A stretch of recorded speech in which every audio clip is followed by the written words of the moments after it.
Сіздерге қанша сумма керек? $100,000. 100 мың доллар. Эмне бизнеске? Кийим сатып алып иштейбиз да биз. Канча айга бөлүп төлөйсүздөр? Ай эмес. Биз 10 күнүн ичинде эле беребиз, проценти менен кошуп. 10 күн? Залог эмне коесуздар? Үйдүн документи.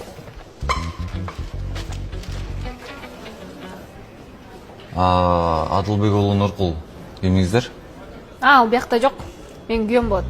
Жок, бизге үйдүн ээси чогуу келиш керек сиздер менен. Биз ага айтпай эле коелу дегенбиз. Ооба, эми айтсак деле макул болмок. Просто мындай сюрприз кылалы дегенбиз да. Сюрприз? Үйүңүз алып коюппу? Сюрпризиңиз болгон го сиздин. Бирок бизге үйдүн ээси менен чогуу келиңиздер, Биз деген бат эле алып келип беребиз 10 күнүн ичинде эле. Берип кое бериңиздерчи. Өлүп кетейин алып келип беребиз. Эми чогуу эле өлүп кетели. Алып келип беребиз. Чоң кыз, биздин шарттар ушундай. Мен эч нерсе ала албайм тилекке каршы. Байке, шарт барды жок эле бере бериңиздерчи. Силерде акча толтурады. $100,000 силерге акча деле эмес го, байке. Бере бериңизчи. Тыйыкта толтур акча калып турат го, тигине көрүп атамбы?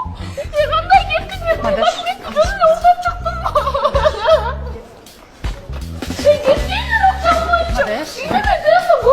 Рахмат.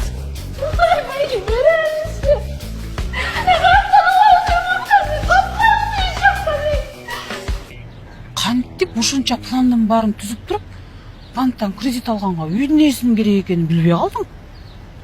Эми мен каяктан билейин? Мурун кредит алып жүрдүм беле эмне? Нуркулду кошсокпу бизнеске? Болот го.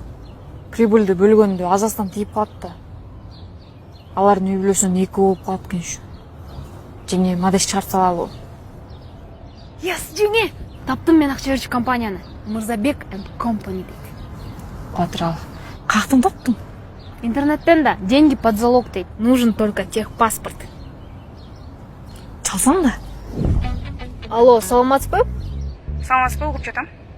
Бул Мырзабек мырза да, Жок, мен жардамчысы болом. Эмне сурооюнча? Бизге процентке акча керек. Залог болсо азыр жашап жаткан үйдүн техпаспортун беребиз. Бирок документтеги ээси жаныбызда жок.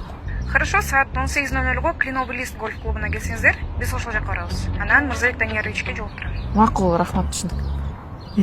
Окшошкон калды окшойт. Молодецсиң да, Маныш. Жана Кленовыйды карачы, каякта экен адрес?